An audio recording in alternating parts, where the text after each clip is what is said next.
And that time I've never in my life ever done Dealt makeup. with makeup. Yeah. Ever. So makeup chose you. You didn't choose makeup.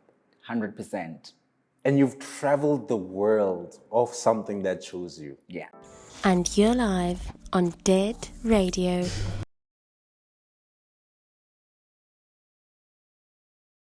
Welcome to another very special episode of Dead Radio with your boy Ini. And once again, we have a very special guest in the building, reporting live from 138 SMUTS, the Dead Store. We're going to get into our guest's life story, extract those jewels for you guys to use in your everyday lives. So we're going to let our guests introduce themselves. So without further ado. Yes, sir. Hello, everyone. My name is Mokgadi Shogole, and I am so excited to be here. I'm so excited that I got invited to be here, and I can't wait to tell you my story. I think I've been waiting a little bit long. Yeah. Yeah. Yeah, Would I you love agree? that. Yeah, this is the second time we're Yeah. reshooting.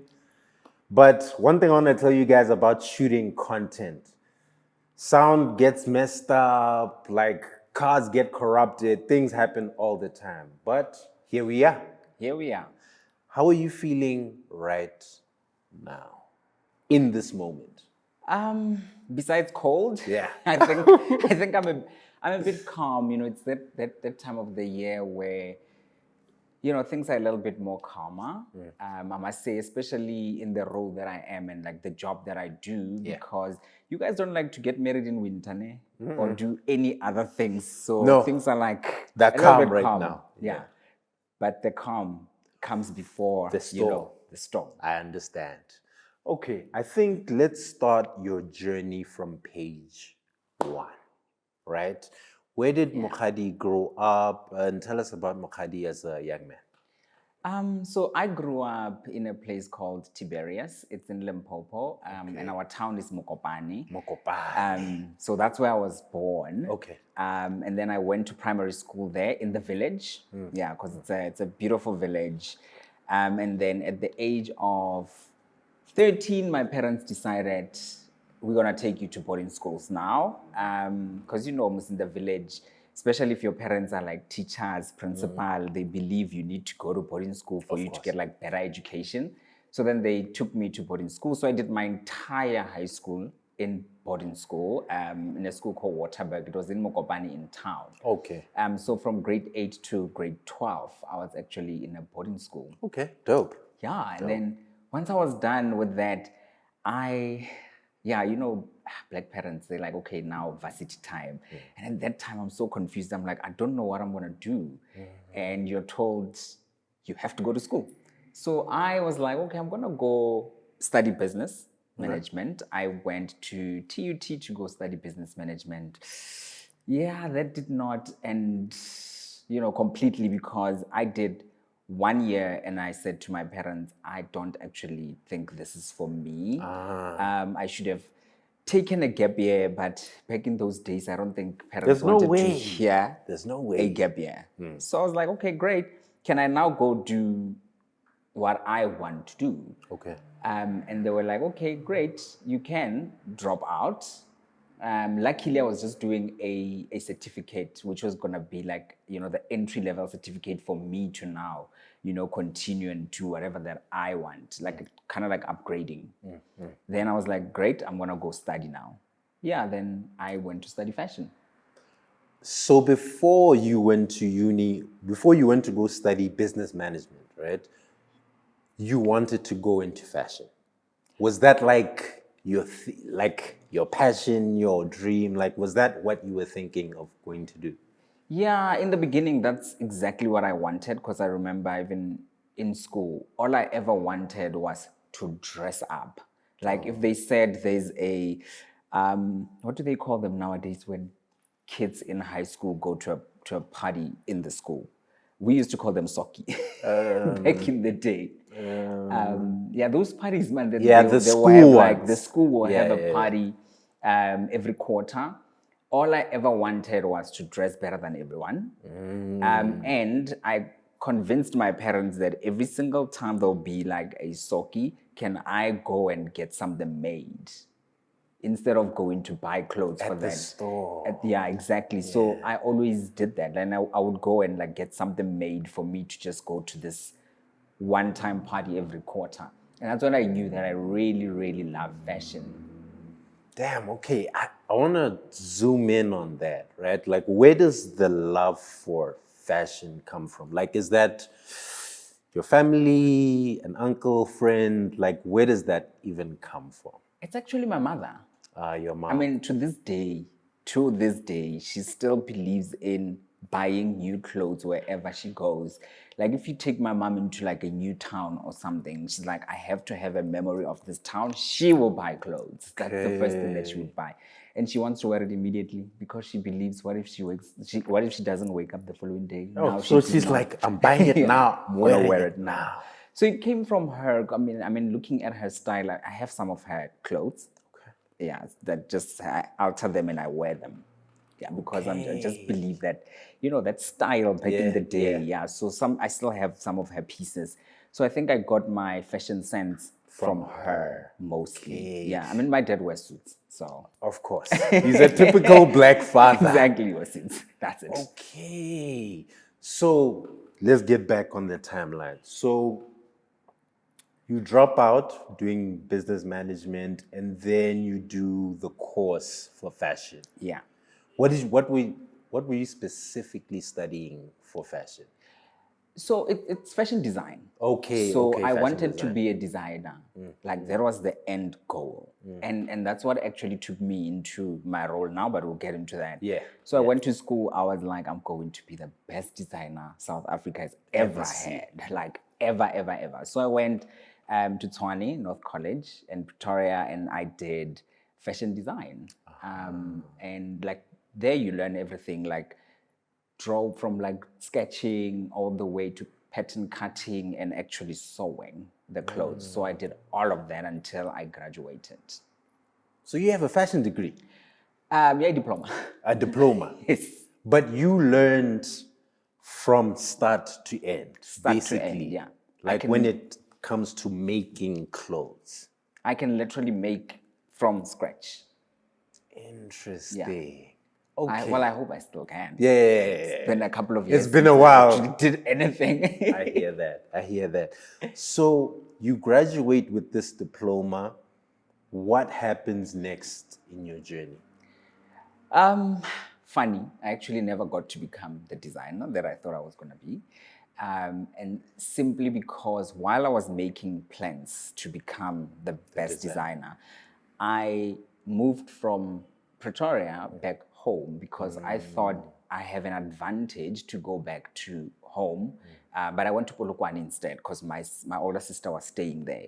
And I said, look, I'm going to come to this town because I think there's an opportunity here for me to make it bigger than in Pretoria because I think the competition there could be a little bit tight. Interesting. Right? Yeah. Then I go back home. Then my sister says to me, while you are building your clientele, why don't you go into retail and learn how retail stores work? Because you want to open your store one day. So go work as a cashier or whatever in a retail store so that you can learn, the basics of how to run a business. Yes. And I think that was the beginning of my career and the end of the design dream. Design dream. Literally, that's how it happened. Damn. So now your sister, although that was great advice from your sister, because a lot of designers only want to learn about designing, but it's like there's an entire business that goes around that. Okay, so now you go and start working at a retail store. Yeah. What are you doing at that time? I went in, and the first role they gave me was of a cashier. Okay. Even though I had no business running people's money. But they were like... You're giving people the wrong change back. And they were like, you're going to start here, and then, that's how the store operates. We teach you how to be a cashier, then we teach you how to be on the shop floor, we teach you how to pack clothes, we teach you how to run the stock room. Here I am, I'm so excited. I'm like, great. this is what I want to hear because I'm going to learn all of it, right? Can I tell you that it started there as a cashier and it went on for a little while as a cashier until they actually just moved me to cosmetics. So I never actually even got to be on the clothes side of things. So you were working the till and then they moved you to cosmetics. They moved me to cosmetics.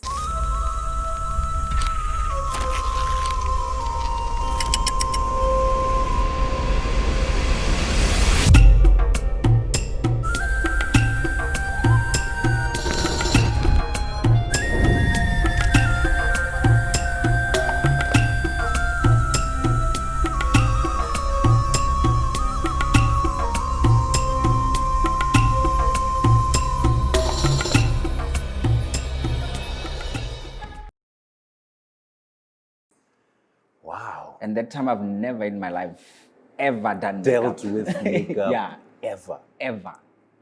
So makeup chose you. You didn't choose makeup. 100%. And you've traveled the world of something that chose you. Yeah. That's crazy. So, okay. So they move you from the front to cosmetics, right? Yeah. What's your perspective? Are you like, I'm moving further and further away from the design dream? Or are you like, this is a new role, I'm just gonna throw myself in there and learn? Like, what are you thinking at that time? Yeah, I think in the beginning it was more of, can you, because this is how it happened, right? One of the cosmetic girls was not feeling well. So I was asked to take my tail and go to cosmetics and help them ring the sales. Okay, That's how I okay. got to go to cosmetics. Okay. And the girl was off sick for a week. And the cosmetic manager saw something that I was not seeing at the time because I was just ringing up sales. So people came to me to ask for advice and I would tell them, I don't actually know anything about this. You can ask the girls and then I will just ring it up for them. And then the cosmetic manager was watching all this time and she said to me, she was just thinking, I could make more money here because why is everybody now suddenly just walking into the store and going straight to this guy to assist them? You know, that perception, it's true after all that, you know, women want to be advised by men when it comes to their hair and their makeup. So it was basically that. Yeah, because I have heard that, but like now you're telling me the practical side of that. The perception, it's true. It's the truth. Damn. So you had no idea, but they're all coming to you. They're all coming to me. Can you, and even the guys, because remember, there's also fragrances there. Yes, So the guys would also walk in and say, what is your favorite? As a guy, what do you like? What do you like? You know? Yes. And now I'm the first guy into that cosmetic department in Polokwane. So for them, then it's like, oh, finally, there's a guy that can relate. And then the women are like, we hear that, you know, guys are good makeup artists, so maybe you can help us. And that's how then I got to stay in the department. Okay. So now you're in the department. When do you actually start learning about the art of makeup? So the girls decided themselves to teach me basics because they were like, look, you are attracting quite a lot of clients to come in. So we're going to start by teaching you about fragrances. Okay. And then slowly build you into makeup. So they taught me how to do makeup themselves. And there wasn't a hint of jealousy?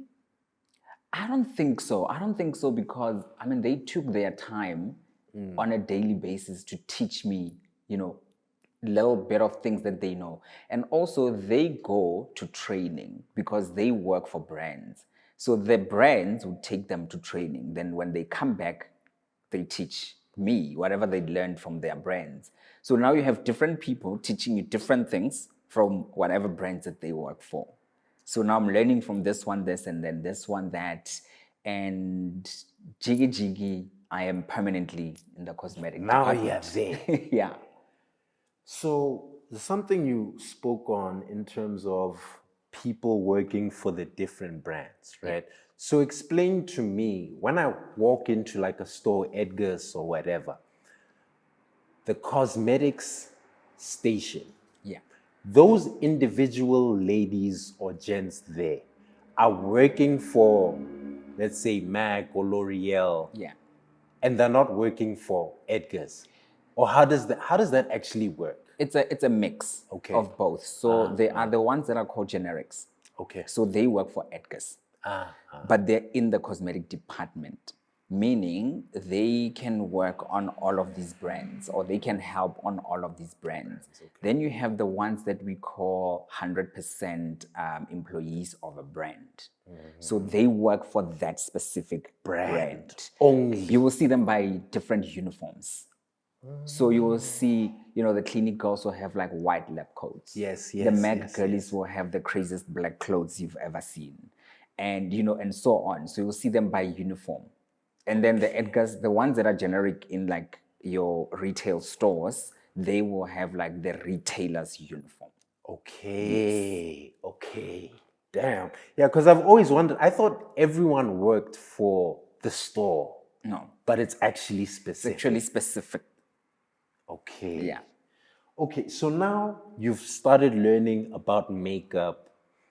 How do you start building a name for yourself outside of you working in the store in terms of makeup? It took a little while. I Yeah, think I of was course. there for like a good 2 years in the store because I wasn't confident to go now and start doing people's makeup outside of the store because that was my comfort zone and I have these girls to like guide me. I remember actually I was working in town. Then Mall of the North opened and then the retailer moved us to Mall of the North, some of us to Mall of the North. Okay. And I think that's where I picked up my confidence a little bit because now I left my peers who I was leaning on. So now I have no choice because now the new employees that I'm going to the new mall with, I don't know them, some of them. So it was like, now I need to like stand on my own. And I think that's when then I started gaining that little bit of confidence, to start doing things on my own. Damn. Was there a huge like difference in terms of the new place you were working at and the first place you had worked at? It was the same retailer, Okay. but what changed was my role because now I had more responsibilities because they were like, you're now generic, so you're going to run a makeup brand and then fragrances. But now, remember, the girls were running, I was assisting. Now I'm told you are going to run it. So now I don't have a choice now but to just, up my game. And that's a difference that I saw.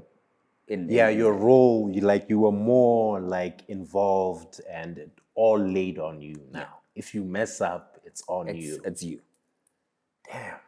How were you upgrading your skills? Like these skills that you had learned, how were you actually practically getting better at doing makeup?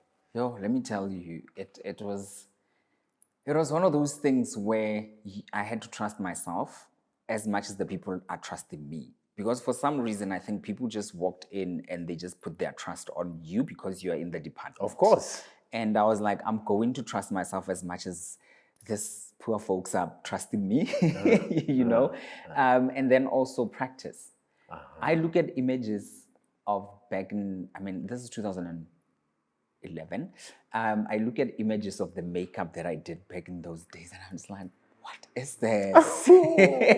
I'm sure you're like, what? Yeah, this can't be the same person. What is this? But then when I think about how the people were so happy after I did their makeup, I'm like, okay, that means it was the time. It was like, back in the 90s, if you see those thin eyebrows versus today where you see brows on fleek, the kids of today are like, what is this? But then again, you get the cool kids that will still do that type of brow and be like, it's the 90s vibe. So I look at it, I'm like, actually, I wasn't so bad. Yeah. For that time. For that time. Yeah. And it was like a practice, it was a practice run. Everything needs a practice. I get that. I get that. Okay. How do you start working with Mac? And then tell me, what does it mean to be a national artist? So that journey, also how it happened is, so For the first time in Polokwane, Mac comes in. Okay. Because it was not there all the At time, all. at all. Okay. So it comes into this mall when the mall opens, and I don't even know this brand. I've never even like thought about it in my life. I've never seen it. It comes, and they were looking for makeup artists, and one of my friends actually was working at MAC. She comes to me, she says they're looking for makeup artists, but because I did not have confidence to go, I mean, when you look at the Met girls, it's just like, yo, the way they do makeup, I don't think I can match that. I don't think I can do makeup like that. So I'll just stay here in my corner. So I said no. I said no, I am not going to work there. I cannot do the type of makeup they're doing. They look so cool. And a year later, I heard that they were looking for a makeup artist. I then said, I think now I'm a little bit more confident. So I was like, I'll apply. Then I applied for a role. And they told me it's a 6 months maternity cover. Mind you, so meaning someone is on maternity leave. Oh, okay. And for then you're 6 coming months, in. and they're looking for someone to just come and work for that 6 months. Mind you, where I am, I have a permanent job. So I made the decision. I said, I'm going to leave my permanent job and I'm going to do that cover. And I left and I went and I did the cover. I did the 6-month maternity cover. And were you like, because I know a lot of people in different industries, in different fields, are in that position where they're like, I'm comfortable in my job. I know that every end of the month is clocking, like the money's coming in. So how did you deal with the fear of like making such like a decision? I did not have the fear, my family did. Because I remember they were mad. They were so angry that how can you leave a permanent job to go and do a maternity cover? And also remember, I have a history of leaving things now. Oh yeah, that's right. So I'm sure they were just like, hey, exactly. Mokgadi again. Here we go again. Exactly. So it's like, what now? You wanted to do business, then you wanted to be a designer. Now you're working in retail. You have a permanent job doing fragrances and makeup. Now you want to leave it to go and start again. And I was like, I'm going to do it. And I went and I started. Yeah, I started that journey. I was like, if it ends, I will either find another job or I'll just go back and pursue my fashion The designer because dream. at least I have that to fall back on. That's true. You know? That's true. And a miracle happened, if we should call it a miracle. The lady comes back from maternity leave, and then one of the girls says she wants to move to Pretoria. And then the company moves the girl to Pretoria, and then I get her position. It's so crazy how in different parts of your journey, people are either sick or they're moved or makeup really chose you. It actually really chose you. It did. So now you get the position where in Pretoria. No, so the girl moves to Pretoria. I get a position in Polokwane. In Polokwane at the mall. Okay. At the mall. And then tell me, what is a national artist? Yeah. Because I won't lie, you're like the only makeup artist whose profile I've seen that says national that artist. says national artist. And I'm like, okay, what does this actually mean? So what it means, in simple terms, is that I represent the brand. So meaning if there's gotta be a podcast, I will come and do it. Because basically I'm the face of that brand. Okay. Right? I represent them nationally and globally. So what I do is, my job entails of, I do runway makeup, I do trends makeup. So that's what I basically do for the brand. So if there is a fashion show, I will have to go and lead the show, which I've done so many in the country and outside, where I design the makeup look for that show. Okay. Yeah. That's a lot of responsibility. That's a lot of responsibility to represent an entire brand. Even on social media, I have to be the voice for the brand. So that means that you obviously can't ever be caught using one of their competitors, ever. I am telling you, if I do, I am at HR first thing in the morning. And you being the national artist for MAC, are there other national artists, or are you the only one in South Africa? I'm the only one in South Africa. There's only one in the country, and that's me. That's crazy. When was the first time you left the country because of makeup? 2016. Where did you go? 2016, I went to Botswana and I went to Namibia. That's when I was a trainer for the brand. Oh, okay, Yeah, okay. because I was a trainer first before I was a national artist. Then I became a national artist 3 years ago. Yeah, Okay. 3 years ago, almost 4. And the first time I actually left, I was going to Barcelona. And Hey, kind of you're a globe-trotter, bro. yeah, the nerves kicked in. Of course. On my way. Of course. Because now you're going, and what were you going to do? Like a runway show or? It was actually like a global meeting for, certain people in their respective, roles. So they had like a meeting for us to just go and discuss, what's working, what's coming, what we need. So it was things like that. And that was the first time like I left the country. Yeah. Damn.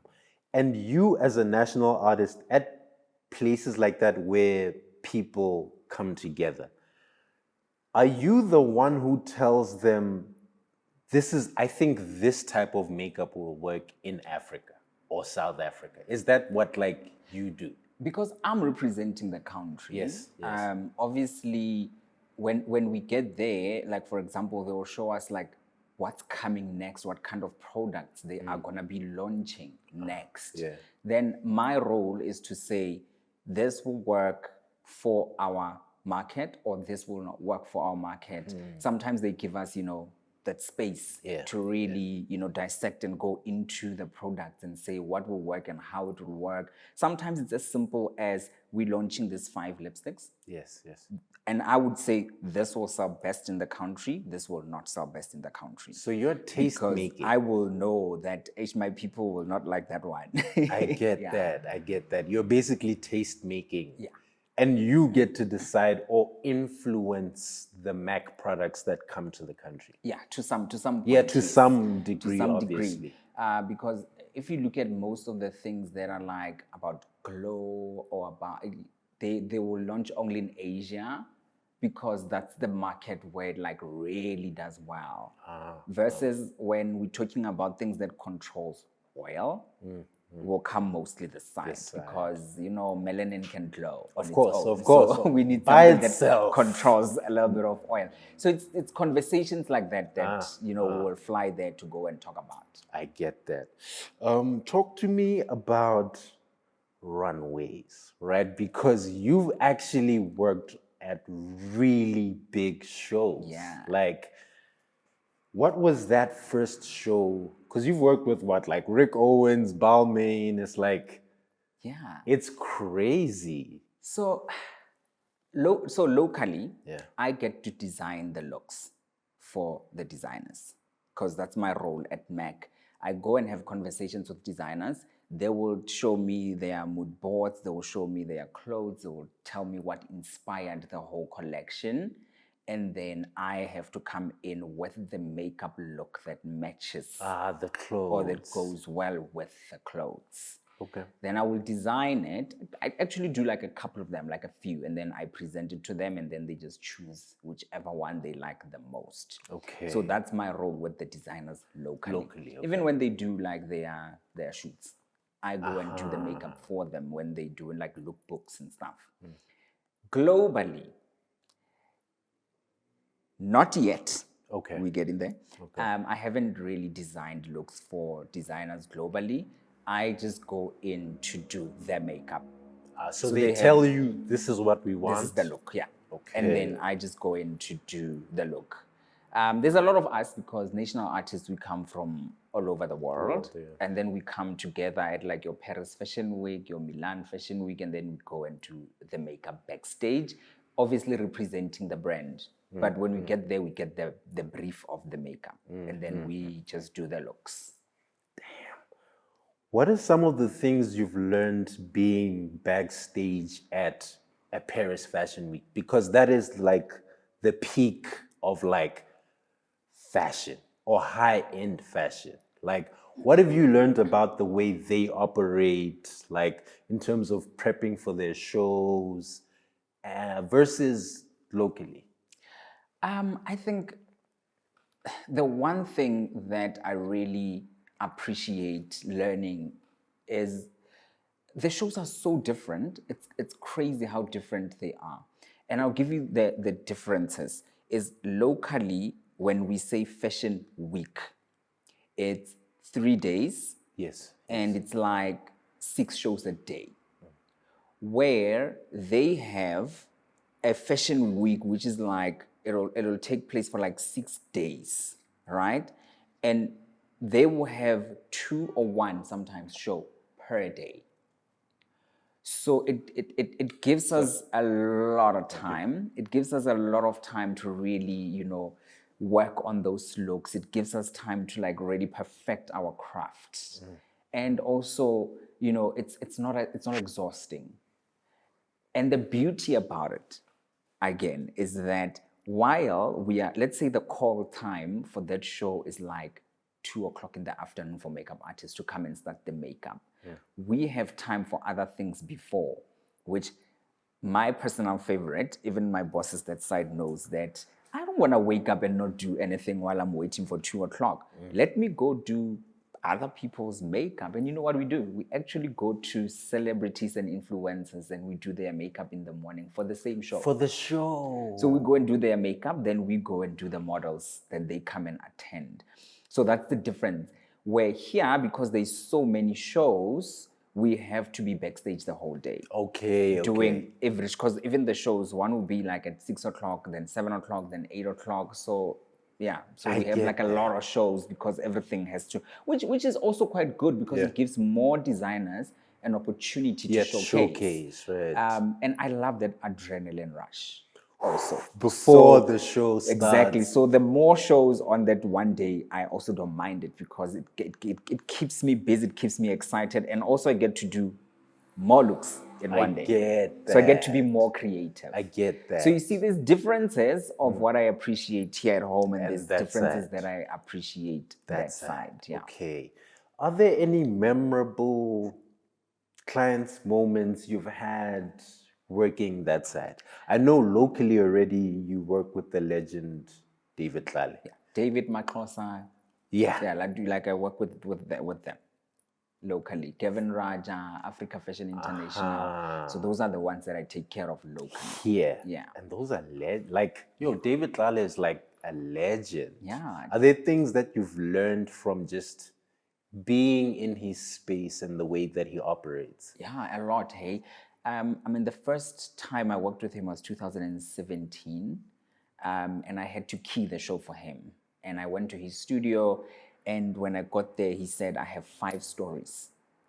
And in my head, I'm thinking, what are you talking about? What is 5 stories? And then he said, no, it's how I designed the clothes. I have 80 models. So I'm going to do 20 this story, 20 that story, 20 that story. And then how he explained it, then he was like, can you design makeup like that? Like each story must have a different makeup because the colors and the fabric and all of that is different. And I got so confused. Then he was like, okay, let me show you. Let me explain. And that's what I appreciate about David. He sat down with me and he started showing me. He's like, okay, now this fabric has these colors and these colors.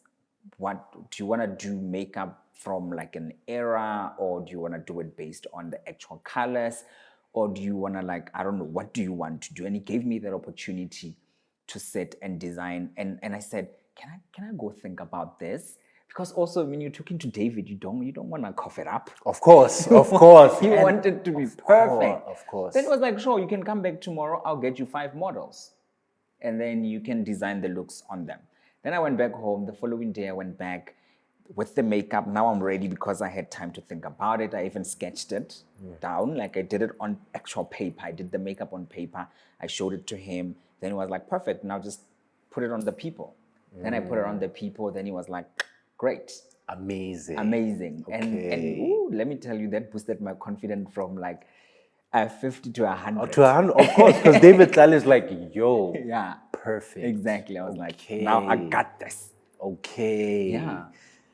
Damn, like this is so interesting because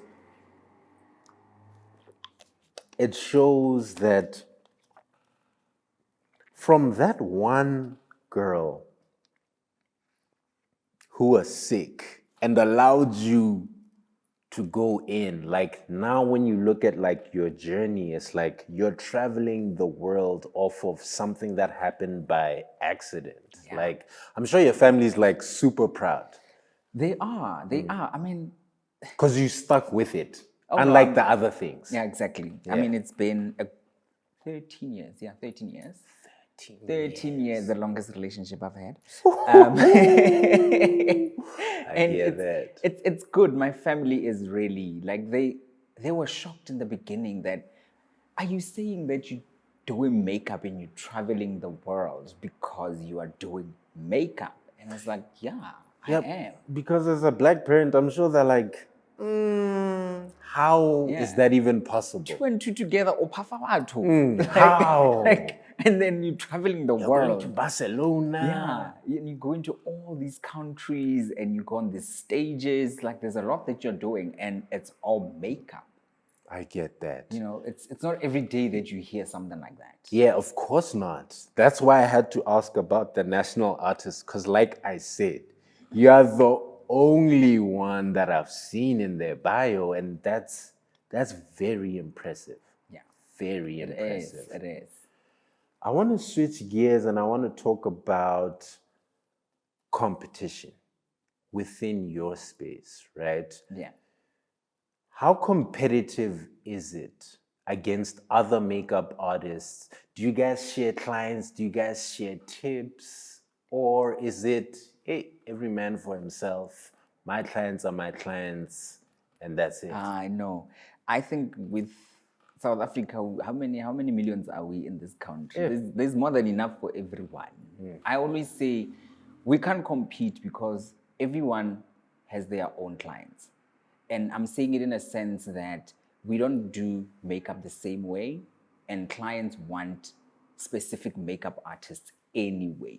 All right, that's the first thing. Aren't you speaking from a point of privilege because you're a national artist? Like you're above It could be. It the could be. girls who are, hey, welcome to my YouTube video. It could be that I'm talking from privilege, but Yeah. also I'm speaking from the fact that when I used to freelance, right? I still do. It's just that I don't do it as much as I used to because of like my job takes a lot of my time. Where even if I sent my client to someone else because I was unavailable, I always find that they come back.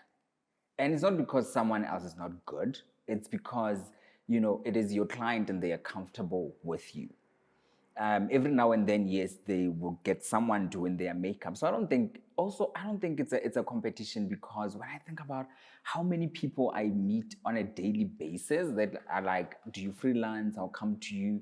I'm sure other makeup artists get just as many people approaching them or wanting their makeup done. So I think we all have more than enough. And then also, again, it could be from privilege. Definitely from privilege. Yeah, Definitely. we don't do makeup. We don't do the same type of makeup. Like, that's why I always say when people say you're the best makeup artist, I'm like, best at what? Because our focuses are also different. My biggest focus is shows.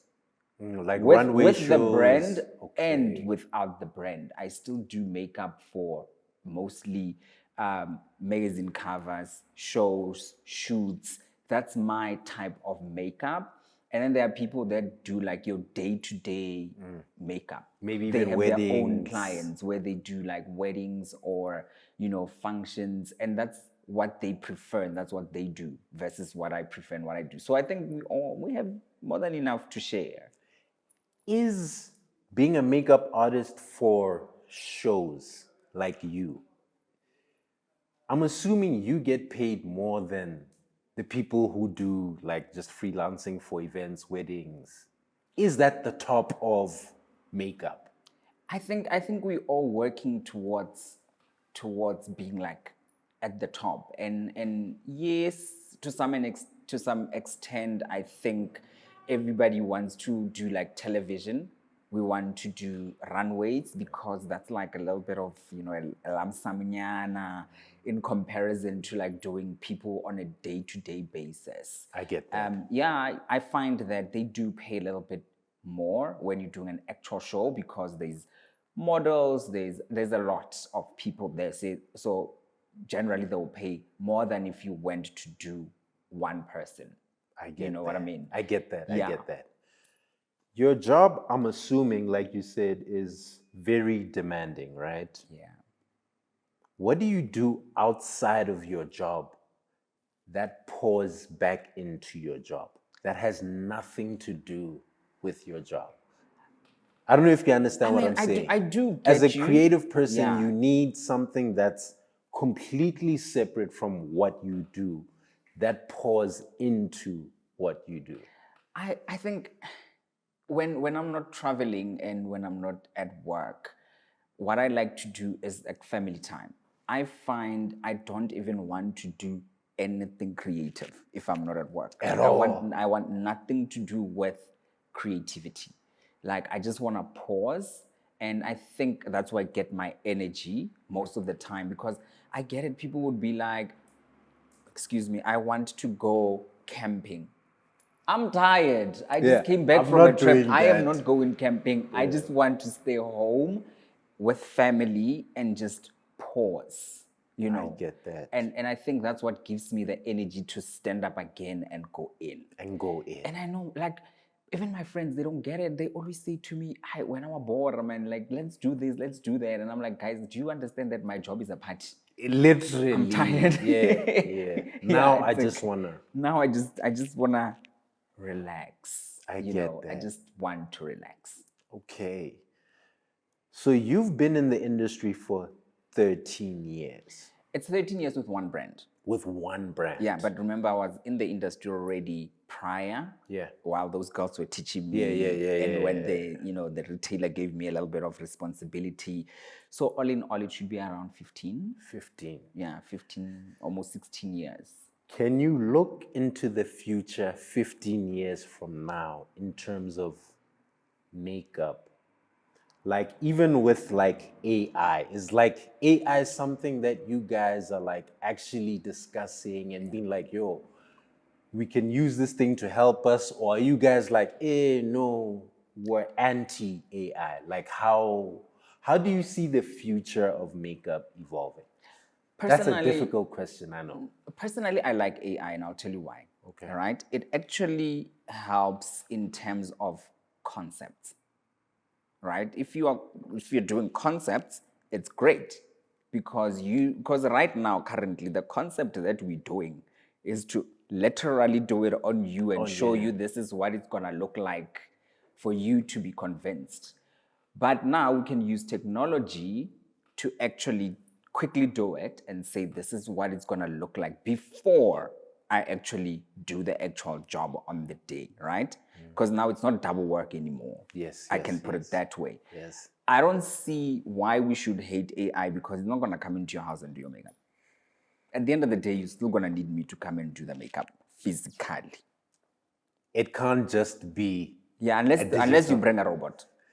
Yeah, the robots are coming. Yeah. You see, once the robot is there, Yeah, then it's. then it's a different story. But for now, I like the fact that for concept, we can use technology. But for actual practical makeup, I have to physically come and do it. I get that. So it's a win-win. I get that. And do you think there are gonna be more independent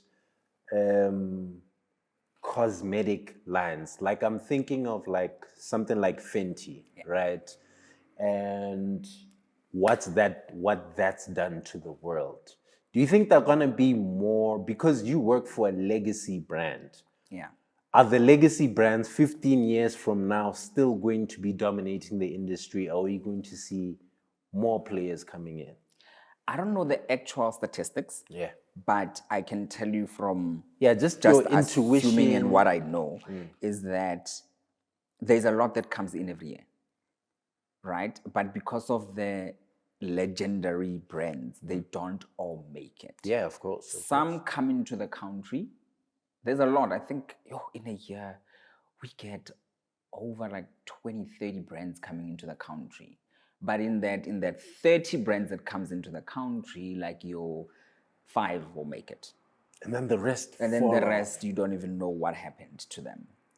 Gone, just like that. It's Tea. because the competition in the makeup industry is tough. In the cosmetic beauty, actually, if you think about like your skincare, if you think about makeup, fragrances, there's a lot. That pie is big, but the players are ruthless. That's the problem. There's enough for everybody, but the players inside are ruthless. So you think if Rihanna wasn't Rihanna, Fenty wouldn't have become Fenty? No. Basically. No. It wouldn't have, because it was just gonna be another makeup Yeah, just brand that's another competing with big brands. You kind of like need a strong face behind it. You need a strong voice behind it. You need marketing to sell it if you don't have a Rihanna. Yeah. I mean, perfect example. She has her own brand, Fenty Beauty, right? But right now, currently, if you walk into a retail store, she's the face of Dior. Okay. So why does Dior now need her to come and be their face? Their face. When she has a her brand. own brand, it means Dior needed that strong presence of hers to come in I get that. and be the face. You must look at the spokespeople for brands. They will use your Charlize Theron. They don't just use it. I mean, if it's just somebody there that you don't know, you just pass. Who's that? But the minute you see, that strong personality, you're like, Then you're like, I want that. Yes. So that's why I'm saying that a lot of brands come in, but the players are ruthless. Because now the players, what do? They block, kinda. Okay. Because then they Of come course. up with strategies that course. means you do not come in. Of course. And also, they've built such a legacy in terms of their brand that people would rather use a brand that they know than a new brand, because they're like, I know exactly how this is going to work on my. Exactly. Okay. Damn. This has been an amazing, enlightening conversation. I want you, as we wind down the conversation, right? What's your last piece of advice to a young man, a young girl out there who wants to go into makeup and make it to the levels you've reached, right? What's your last piece of advice to that person? Because they might be looking at it like, everyone's a makeup artist. How am I even going to distinguish myself? How am I going to make a way? Yeah. What's your last piece of advice to that person? I think for me, it's, besides staying true to who you are, because I know we will always tell you stay true to who you are, is that just remember that you don't build your own brand. The clients build your brand. So for me, if you are coming up and you want to be a makeup artist and you want to make it out there, it's not going to happen just because you have the talent. It's going to happen because the people who are buying into your talent, are the ones that loves your work. So I almost want to say to every makeup artist, go work in retail and learn how to work with clients properly, learn how to treat the client, and learn the business side of it as well. Because there's nothing more dangerous than you having the talent but you don't know how to run it. You know what I mean? Because you might be great at doing that makeup, but do you know how to run that business of yours? Do you know how to treat your clients? Do you know the business side of it? So I would say that, right? Number one. Number two, makeup is quite big. There's different ways to do it, and there's different sides of it. You know, it's not all just a face beat. You know, people want different things. Go learn the history of makeup first as well. You don't, nowadays, you don't even have to go to school, because I can't say people must go to school. Not everybody has the funds to go to school. Yeah. But we all have internet. That's true. Go to the internet, learn the history of makeup, where it started, how it started. And then once you've learned all of that, you will be able to assist more people, because then your style of makeup becomes bigger. There's nothing worse than not knowing a proper way of doing colors, because when you work with designers that I work with, that's the languages they speak. You know, they talk about complementary colors. A simple thing like a color wheel. When you are wearing a green dress, what color lipstick would you wear to really bring out that green? It's red. Because on the color wheel, they are opposite each other. So meaning they will bring each other out. They will make each other stand out. Shit, I had So no idea. That's why I'm the national artist. That's facts. And that's why I'm definitely not the national artist. I understand. So it's things like that I would say it's basics to someone who's learned, The that basics. theory of basics. And then also learn, people don't have the same features. Go and learn how to do makeup on different features. There's nothing like when I see some makeup artists, they doing, the same, like we call it a cut crease on the eye. You can't do it on everybody. We don't have the same type of eye, So learn the eye shapes, learn the lip shapes, learn the, face shapes, and see like how you can balance, makeup on different people's faces.